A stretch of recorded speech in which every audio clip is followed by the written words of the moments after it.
Langsung. Bismillah. Assalamualaikum warahmatullahi wabarakatuh. Saya Ikhwan dari Bagan Siapi-Api. Ustaz, iman saya turun naik. Saya taubat dari buat dosa lagi. Pertanyaan saya, bagaimana caranya agar saya bisa benar-benar taubat dan tak balik lagi? Pertama, pelajari kesalahannya di mana. Apa dosanya? Dosa saya narkoba, Pak Ustadz. Berarti tak cukup hanya istighfar dan sholat sunat taubat. Mesti masuk pesantren. Pesantren apa? BNN, Badan Narkotika Nasional. Mesti ada langkah medis. Jangan malu yang punya anak, punya saudara, punya keluarga. Serahkan ke Badan Narkotika Nasional atau ke pondok pesantren Suryalaya khusus untuk narkoba, atau lembaga-lembaga sosial yang di dalamnya ada nilai agama Islamnya. Orang ini adalah orang yang mesti diselamatkan. Nah, sekarang coba diinventarisir dosanya. Dosa saya ini, Pak Ustadz, pacaran, kejahatan kelamin seksual, nikah. Berarti dia mesti dinikahkan. Ustadz Yahya bertanggung jawab atas semua alumni bedah buku. Setelah itu, setelah diketahui penyakit dan obatnya, jangan sampai dikasih obat sakit kepala pada orang yang sakit perut. Jangan dikasih obat perut pada sakit tulang. Setelah tahu obatnya, kita pun di rumah sakit tidak langsung dikasih obat, tapi scan, cek dulu, medical check up. Setelah diobati penyakitnya, baru langkah kedua dia mesti berjamaah. Gabungkan diri pada jamaah majelis zikir. Kalau kebetulan berada di mana? Di mana situ majelis? Kau ikut majelis apa? Majelis Tarekat Naqsabandiyah. Berarti punya jamaah, ada mursyidnya. Ikut majelis apa? Majelis zikir. Apa nama majelis zikir, Duri? Itu ketuanya. Apa namanya, Pak? Hah? Rumah Suluk Naqsabandiyah. Majelis zikir di Rimbo Melintang. Majelis zikir Ustadz Sukri. Jangan memisahkan diri dari jemaah. Karena serigala hanya akan menerkam al-ghanam al-qasiyah, kambing yang sendirian. Serigala itu yang dicarinya kambing yang memisahkan diri dari jamaah. Setelah berjamaah, insya Allah istiqomah. Karena kalau dia Naqsabandiyah, dalam seminggu dia pasti kumpul 2 kali. Dalam sehari dia pasti kumpul 5 kali. Subuh, zuhur, asar, maghrib, isya. Senin malam Selasa, Kamis malam Jumat, dia pasti tuajuh berzikir. Hariannya zikir Allah Allah 5.000 kali. Allah Allah Allah Allah Allah Allah Allah Allah. Ada zikir menit, ada zikir jam, ada zikir hati, ada zikir mulut, ada zikir bacaan. Itulah yang membuat kita istiqomah. Tapi kalau antum tobat pas bedah buku, tobat pas tablik akbar, habis itu lepas, diterkamlah sama serigala, habis. Jadi intinya kalau berjamaah selamat. Makanya kata Nabi, alaikum bil jamaah, hendaklah kalian berjamaah, jangan misahkan diri dari jamaah. Ustadz Yahya bertanggung jawab nih terhadap jamaah-jamaah nih. Kalau sampai jamaah nih diterkam serigala. Ada alumni bedah buku, ada alumni umroh, ada alumni zikir, ada pertemuan bulanan, ada pertemuan mingguan, buat terus berjamaah. Bagaimana hukum berzakat bagi orang yang piutang? Seorang memberi hutang, tapi yang berhutang tak bisa bayar hutangnya.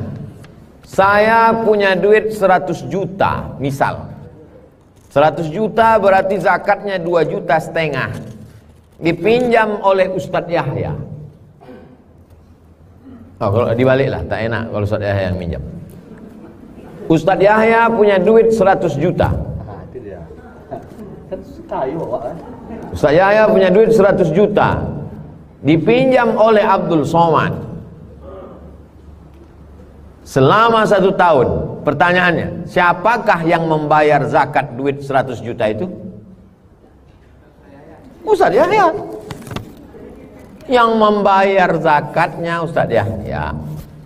Makanya orang yang meminjamkan uang itu cepat, makanya akta ayat paling panjang dalam Al-Quran Al-Baqarah 282. Ya ayyuhalladzina amanu, hai orang beriman, idza tadayantum bidainin, kalau kalian menjalin transaksi utang piutang, ila ajalim musamma, sampai batas tertentu, faktubuh, tulis, wal yaktub bainakum katibun bil adli, hendaklah yang menulis itu seorang penulis profesional yang adil, wastashidu syahidaini mir rijalikum, yang menulis itu mesti ada saksi 2 orang laki-laki, illam yakuna rajulaini, kalau tak ada 2 orang laki-laki, farajulun 1 orang laki-laki, wa imra'atani 2 orang perempuan. Saksi nikah tak boleh perempuan, tapi saksi jual beli boleh 2 orang perempuan.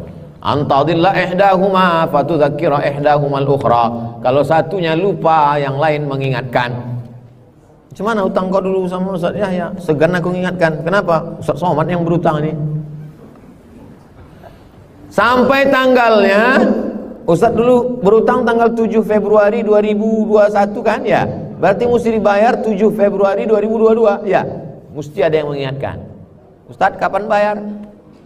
Kalau dia tak bisa membayar, wa in kana dzu usratin, kalau dia dalam kesusahan, fanaziratun ila maisarah, tunggu sampai lapang. Sama-sama. Ya, kapan bayar? Tunggulah agak lapang sedikit. Kapan lapangnya? 7 Mei. Oke, 7 Mei. Sampai 7 Mei datang lagi. Nampaknya jauh betul aku dari Dumai, dari Duri ke Pekanbaru nih. Habis pula ongkos minyak daripada menagih duit ini lagi. Wa anta saddaqu khairul lakum, kalau kau sedekahkan lebih baik. Tagih, tak sanggup tagih, lebih tinggi, cari tanggal sampai mampu. Tak juga, sedekahkan. Wa anta saddaqu khairul lakum, kalau kau sedekahkan lebih baik. Ustaz Yahya yang menghafal ayat itu Ustaz Yahya, bukan aku yang meminjam. Banyak sekarang salah hafal ayat. Yang meminjam hafal Al-Baqarah 282. Ya'ti yaumal qiyamati bi sholatin, ada orang yang datang pada hari kiamat, sholatnya banyak, puasanya banyak, zakatnya banyak, tapi ternyata amalnya tak ada sama sekali. Gara-gara apa? Makan harta orang, gara-gara tak bayar utang. Sekarang orang tak bayar utang malah merasa berprestasi. Si anu meninggal, alhamdulillah, aku ada utang sama dia. Padahal itu menjadi beban pada hari akhirat.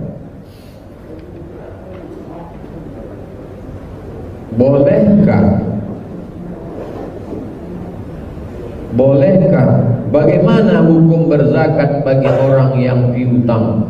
Bolehkah perempuan melaksanakan sholat sunat syuruk di rumah? Man shalla subha fi jama'atin, siapa yang sholat subuh berjamaah, summa qa'ada yadhkurullah, habis sholat berjamaah dia duduk berzikir mengingat Allah, hatta tatlu asyam, sampai terbit matahari, summa yusalli rak'ataini, sholat sunat 2 rakaat. Maksud berjamaah di situ di masjid, masjid yang kira-kira tidak menimbulkan fitnah. Tapi dalam pendapat mazhab Hanafi, perempuan boleh iktikaf musallal bait.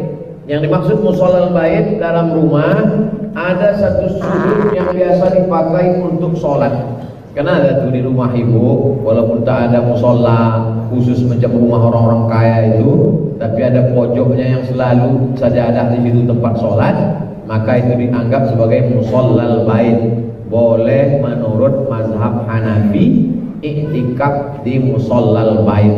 Apalagi sekarang takut ke masjid karena covid, karena itu, karena ini, karena tidak aman, maka ibu iktikaf di musallal bait, sholat subuh sampai zikir terbit matahari, sholat sunat isyraq 2 rakaat. Apa bedanya kelebihan uang yang kita cicil di bank syariah dengan konvensional, padahal keduanya ada kelebihan uang yang dibayar? pinjam duit 100 juta, bayar 120 juta, beli motor, beli mobil 100 juta, bayarnya juga tiap bulan 120 juta. Kenapa di sini haram? Kenapa di sini jadi halal? Karena di sini tidak ada perputaran, hanya duit ke duit, duit ke duit. Sedangkan di sini ada perputaran barang. Maka dalam Islam duit tak boleh disimpan. Makanya ada zakat duit. Supaya apa? Supaya orang tidak mau nyimpan duit. Tapi dalam riba duit justru disimpan, dibungakan. Dalam Islam duit itu mesti diinvestasikan. Pensiun dapat duit 1 miliar, pensiun dapat juga duit 1 miliar. Yang ini yang 1 miliar diletakkannya ke bank, tiap bulan dia dapat terus, mau untung mau rugi mau tak dapat terus. Tapi yang ini diinvestasikannya. Maka sejak dia investasikan duit ini, dia lebih khusyuk berdoa. Dipanggilnya beberapa anak muda, kau ternak ayam, kau ternak puyuh, kau ternak lele, kau tanam sawit, kau tanam karet, pakai duit ini 1M. Sejak duit itu dia kasih, maka tiap malam doanya lebih khusyuk daripada sebelumnya, bangkit adrenalin ibadahnya. Dan setiap datang angin kencang, dia selalu bangun mendoakan, ya Allah, jangan sampai puyuh anak muda ini mati karena hutang tak balik. Di sini dia tak peduli, karena uang dengan uang. Di sini ada transaksi, ada barang yang berputar. Maka dalam Islam sama seperti sumur. Air sumur itu kalau airnya dibiarkan saja busuk. Tapi kalau air sumur dikuras, ditimbang, maka muncul air baru yang segar. Begitu juga dengan darah manusia. Darah ini mesti segar. Jadi penyebabnya karena di sini ada perputaran barang. Orang mesti ada barang. Sekarang ini hampir tak ada perputaran barang. Umat Islam mestinya dari bangun pagi sampai tidur malam ada perputaran barang. Bangun pagi, masuk kamar mandi, gosok gigi, mesti ada umat Islam yang ngurus odol, mesti ada umat Islam yang ngurus sikat gigi. Mandi, mesti ada umat Islam yang ngurus sampo, mesti ada umat Islam yang ngurus sabun. Habis itu dia pakai sholat sarung, mesti ada umat Islam yang ngurus sarung. Sholat pakai sajadah, mesti ada umat Islam ngurus sajadah.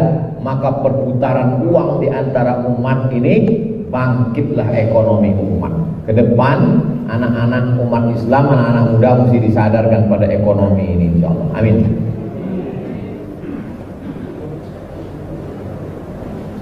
Apa pandangan Tuan Guru tentang bunga bank?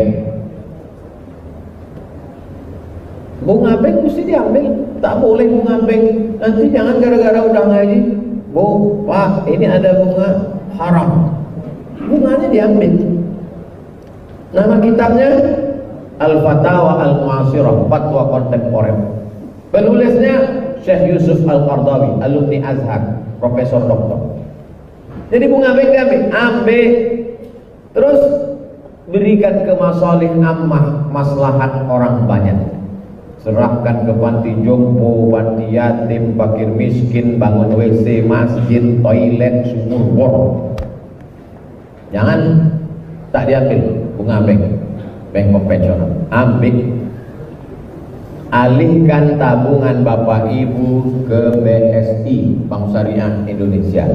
Kalau terpaksa juga tinggal di kampung, tak ada BSI, hanya konvensional, takut kalau duitnya disimpan di rumah hilang, letakkan, dapat bunga. Bunganya mesti disalurkan untuk masalih ammah, kepentingan umum. Jangan beli mobil, tak bisa. Saya terima pesangon uang, sudah saya keluarkan zakatnya 2,5%. Kemudian uang tersebut saya deposito di bank. Apakah masih wajib saya keluarkan zakat setiap tahun? Bapak Ibu punya catatan kapan uang Bapak sampai 85 gram. Catat. Begitu sampai 85 gram tanggal berapa? 85 gram 1 Sya'ban, 15 Maret 1 Sya'ban. Catat.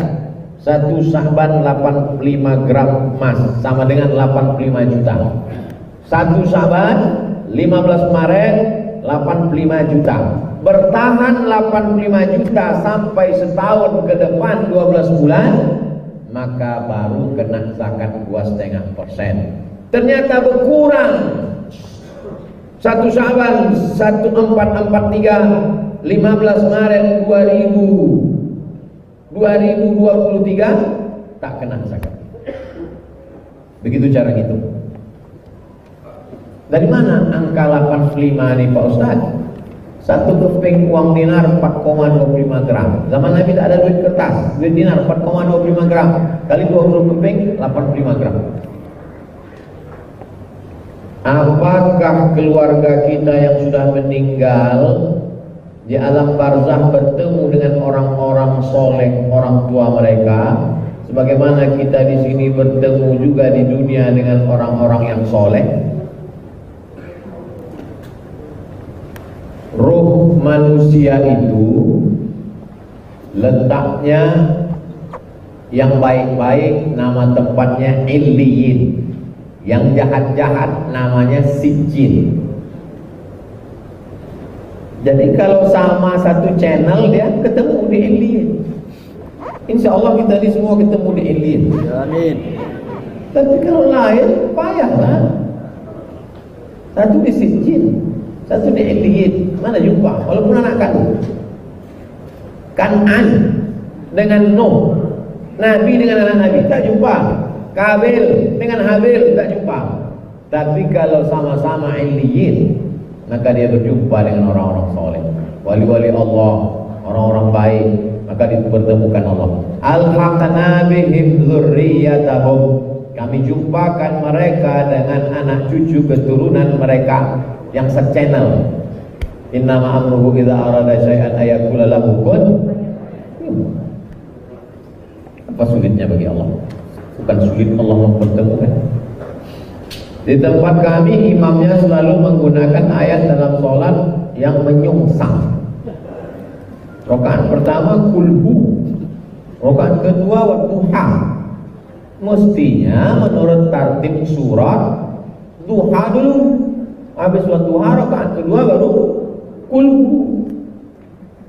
Mana dalilnya yang bisa meyakinkan imam biar betul Pak Ustaz? Maka sunnah Nabi tak pernah membaca menyongsang, sahabat tak pernah. Kasih tahu sama imam susah bahwa bapak sudah bertentangan dengan adab-adab Quran dan tentang sunnah. Maka membaca ayat Quran dalam sholat mengikut tartibus suwar, urutan surat Al-Baqarah, Ali Imran, An-Nisa, Al-Maidah sampai ke bawah. Jadi tidak dibaca wadduha, habis wadduha baru pula amma yatasaalun, amma yatasaalun dulu baru wadduha. Makanya mengaji tartibus suwar, urutan surat dalam Quran, bukan urutan turun ayat. Karena kalau urutan turun ayat Iqra dulu, Iqra bismi rabbika, dan urutan turun ayat itu sampai sekarang tak ada yang berhasil yang menyusunnya. Pernah ada orientalis mencoba menyusun Quran menurut kronologis turun ayat. Iqra bismi rabbikal ladzi khalaq, khalaqal insana min 'alaqin, iqra rabbukal akramul ladzi 'allama bil qalami 'allamal insana ma 'lam ya'lam.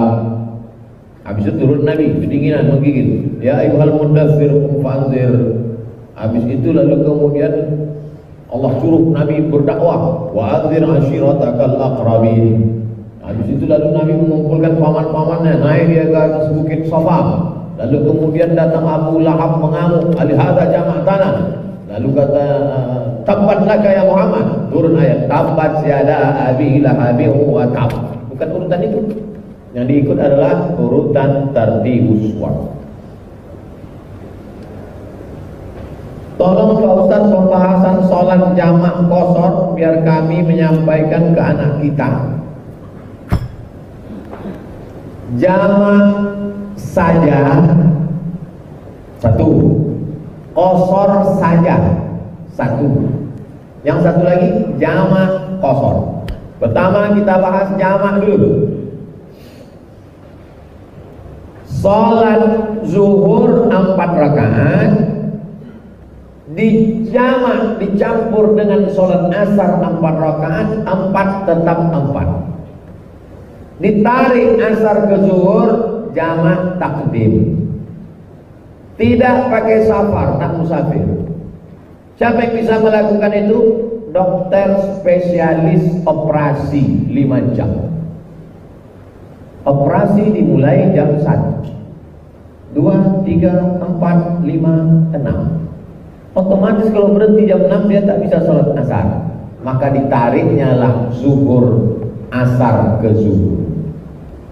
Operasi tak bisa tinggalkan ruang operasi. Allahu Akbar. Mohon maaf ya Pak, saya ke masjid bentar. Mati. Maka dia boleh jamak tapi tidak pakai qasar. Daruratnya tinggi. Jangan gara-gara mendengar ini lalu berpikir sendiri, oh, sikit-sikit jamak. Duduk di pelaminan jamak. Apa pula pelaminan yang buat jamak? Tak ada bisa orang duduk pelaminan karena daruratnya tinggi. Kok kenapa jamak? Takut bedak luntur. Itu yang jamak saja. Masuk operasi dokter bidan, tugas gugus covid, pakai pakaian astronot, masuk jam 11, 12, 1, 2, 3, 4, 5, 6 jam, keluar jam 5, tidak keluar dari kota Duri, maka dia jamak saja tak pakai qasar. Jam 5 dia keluar, dia jamak takhir, asar 4 rakaat, habis itu zuhur tetap 4 rakaat. Usolli fardal asri 4 rakaatin jam'an takhiran ilaihi zuhri ma'muman atau imaman lillahi ta'ala. Oh, payah betul menghafal usolli 2 meter kau ya. Tak usah dihafal usolli. Aku sholat asar jamak takhir. Kalau jamak takdim wajib zuhurnya dulu baru asar. Kalau jamak takhir boleh zuhur dulu, boleh asar dulu. Yang membuat zuhur dulu apa alasannya? Karena menurut urutan waktu zuhur dulu baru asar. Yang membuat asar dulu apa alasannya? Karena sekarang sholatnya di waktu asar, zuhur menumpang. Itu alasannya. Nah, begitu juga dengan maghrib dan isya. 2. Jamak qasar saja, tak pakai jamak. Qasar saja, tak pakai jamak. Pakai mobil pribadi, bisa berhenti di manapun. Berhenti di Minas pas zuhur 2 rakaat. Berhenti di Duri pas asar, di Dumai pas asar 2 rakaat. Tidak jamak, qasar saja. Syaratnya mesti musafir 89 km. Ada menyebut 82, saya pakai 89. 88, sekian, 89 dalam fikul Islami wa adillah. Tidak pakai jamak, qasar saja. Yang ketiga, jamak qasar. Mesti ada safar, musafir 89 km. Abdul Somad bedah buku di Duri. Saya tanya, Pekanbaru ke Duri berapa kilo? 125. Berarti sudah lewat jarak qasar 89, 125. Maka saya sholat jamak qasar tadi. Sholat zuhur 2 rakaat, ditarik asar. Maka saya tak sholat asar lagi. Usolli fardhu zuhri rak'ataini qasran majmu'an ilaihil asri jam'an taqdiman. Aku sholat zuhur 2 rakaat jamak qasar dengan asar ditarik ke zuhur. Disuruhlah menghafal ini manasik umroh nenek-nenek umur 70.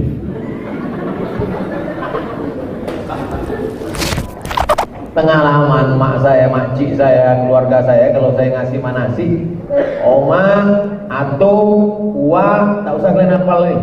Aku sembahyang zuhur 2 rakaat jamak qasar sama asar jamak takdim lillahi ta'ala. Allahu Akbar.